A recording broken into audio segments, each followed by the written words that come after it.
industry, but never at a company that shared my mission for the climate and animals and the future of a green planet. So I decided to do it myself.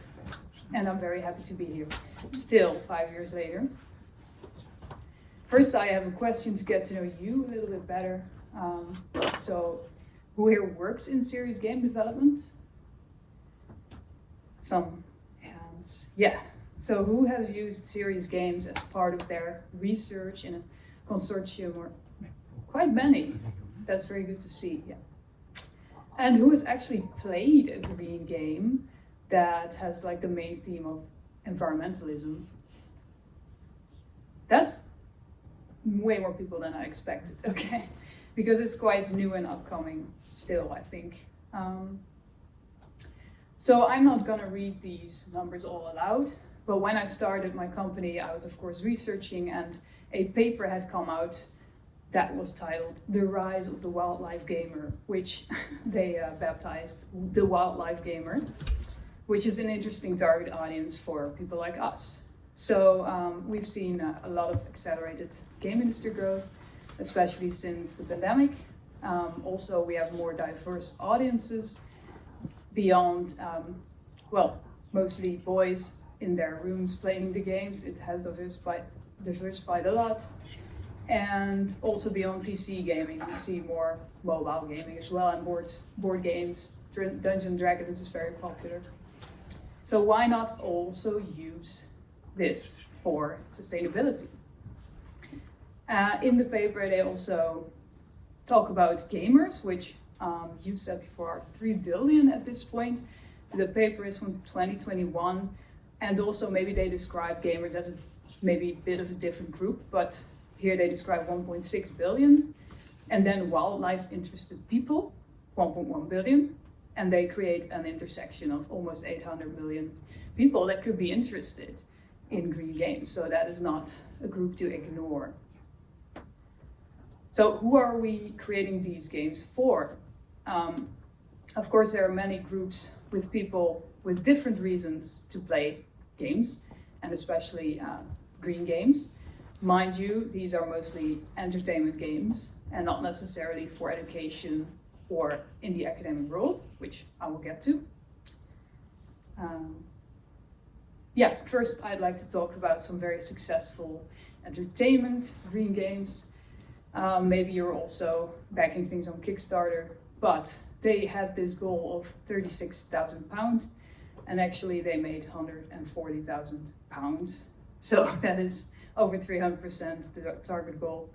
And it's a game about going out and about into nature and learning about the plants and recipes you can create. So that's fun, they're working on that now. Then I always like to talk about this example where they made a, let's call it a digital twin, a 1-on-1 scale forest in Poland, where that was part of a logging operation. Actually, they wanted to log this forest. And actually they asked a streamer to load up the whole forest, the 1-on-1 scale forest.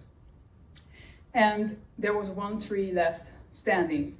So he had to find that tree and touch it. And he had to live stream this. And there were 1 million people showing up at that live stream on Twitch. And actually, when he touched that last tree, the whole forest was restored in Minecraft, and it actually ceased the logging operation. So that is a great example of how these games can be used. Okay, now we as a studio chose to work a bit differently. We collaborate with researchers, scientists, and also policymakers, always in a triangle. So we have an expertise in design thinking and game mechanics, but we are not the scientists. And we need you for the input, for the content, so that we can translate it into a more fun and tangible experience for a wider target audience. And always we would like, as soon as we can, to include the end user from an early process. Asking them to help us with playtesting and surveys, because without the end user, it will not be played and it will not apply to who they are. So we also sometimes create card games or board games, and not only VR or digital, because we worked with Frisian farmers and they didn't play video games, for example. So here's a nice collaboration example that we worked on end of last year with Utrecht University assistant professor from Land Change Lab. I don't know if you know it, but he has been working for 32 years on this HIDE portal, which shows nice maps and graphs. It's kind of a data visualization tool in the browser. So you can see how people use land historically from 10,000 BC to now. And he wants us to learn from past human land use and apply that for the future. But he said it's only interesting for me and my colleagues at this point. So maybe we can translate it into something more fun and accessible, first for my students and then maybe beyond that. So I'll quickly go through the concepts we pitched. First, a fast-paced mobile game with multiple choices actually. And after that, you see the results of your choices. Again, it's an addition to his curriculum. We built on top of that with more challenging puzzle game where you use these building blocks. If you know the board game Catan, it looks a bit like that. Using building blocks for your land use and also seeing the results. And the last concept was different, using augmented reality, so you can stand at a certain area in the Netherlands and look into the past, getting additional information on top. So they actually really liked all three concepts, and now they're looking for funding to be able to develop one or all three. That would be really nice, fingers crossed. But I wanted to show this as an example of how we can collaborate with researchers. In the background, we are also working on our own IP, because one, that is fun, and two, we would really like to have more research on what these tools actually can mean for impact in climate as well, because we've seen a lot of work for health and mental health, for example, but not that much yet for climate communication or climate science. So I'd really like to invite any one of you to see if we can collaborate in this.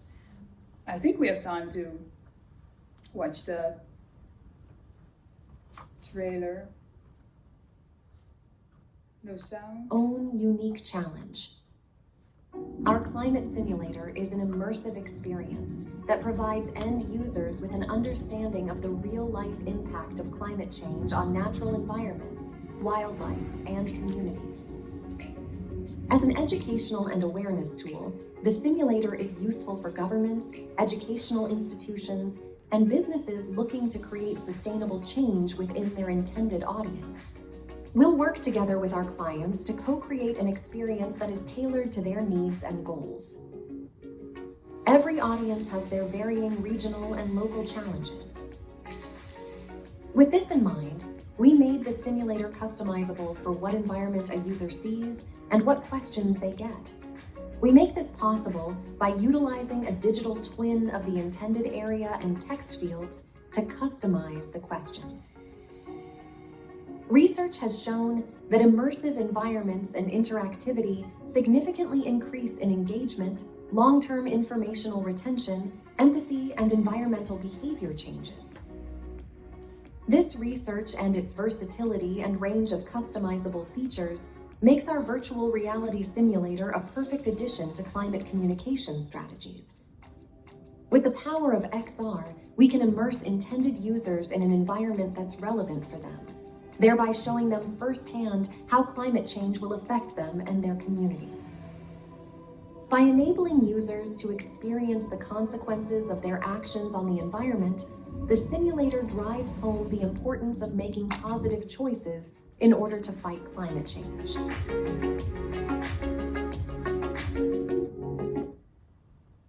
Very positive.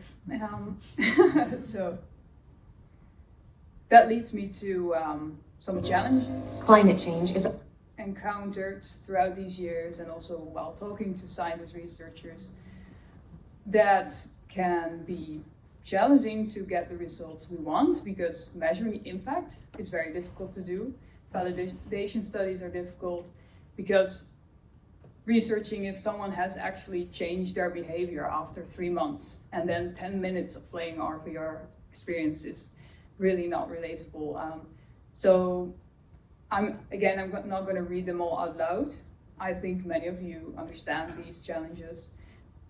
But what I'm wanting to say is that we can use these as opportunities if we plan it well. So within a long-term research path with a clear impact measurement, what exactly are we going to measure here?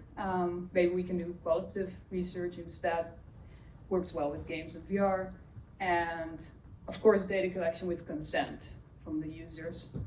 We should be very mindful of this within the age of AI, especially.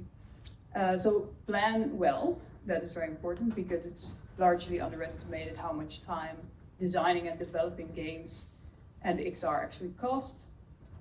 And if done well, it should be integrated in the curriculum with debriefing, because otherwise you play it once and there will not be any information retention usually. So it's very important it becomes part of a curriculum or a debrief. So the long term is the key word here, I think. I would like to leave you with this beautiful word cloud with buzzwords, but I am positive about the future because I believe humans will always remain playful and curious, and technology will keep developing. So I would say we better use it for a future we want to see. Thank you. Any questions?